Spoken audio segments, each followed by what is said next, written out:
शामिल करते हैं deputy bureau chief Nadeem Abbas Bhatti. Amar Ala की रिपोर्ट के मुताबिक डींगा शहर में तजावुज़ात के खिलाफ mega operation commission RPO Gujranwala division की निगरानी में कार्रवाई जारी। वज़ीर आला पंजाब मरीम नवाज शरीफ के हिदायत पर ज़िंदा तजावुज़ात और सुथरा पंजाब मुहिम के तहत commission Gujranwala division Naveed Haider Shirazi, regional police officer Tayyab Hafeez Cheema और डिप्टी कमीशन गुजरात सफदर हुसैन विर्क की निगरानी में डींगा शहर में तहसील खारिया में तजावुज़ात के खिलाफ बड़े पैमाने पर ऑपरेशन किया गया।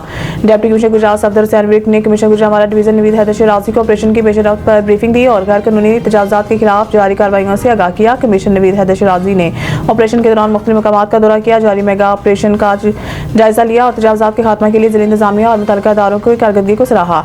इस मौके पर additional deputy commissioner revenue Khizar Hayat Bhatti, assistant commissioner Kharia Ahmad Sher Gondal, CEO municipal committee और दीगर मुतल्लिका अफसरान ने पुलिस के हमरा भरपूर हिस्सा लिया। तजावुज़ात की निशानदही के बाद सरकारी जगहों को वागुज़ार करवाया गया, जबकि मजीद गैर कानूनी तमीरात के खात्मे के भी इकदाम जारी हैं। कमिश्नर गुजरांवाला डिवीजन नवीद हैदर शराजी ने वाज़ेह किया है कि तजावुज़ात के खिलाफ बिला इम्तियाज़ कार्रवाइयाँ जारी रहेंगी और किसी को भी सरकारी जगहों पर गैर कानूनी कब्जे की इजाज़त नहीं दी जाएगी। डिप्टी कमिश्नर गुजरात सफदर हुसैन विर्क ने हिदायत दी है कि ऑपरेशन को मज़ीद मौसर बनाने के लिए मुसलसल निगरानी की जाए और कानून की खिलाफ वर्जी करने वालों के खिलाफ सख्त कार्रवाई अमल में लाई जाए।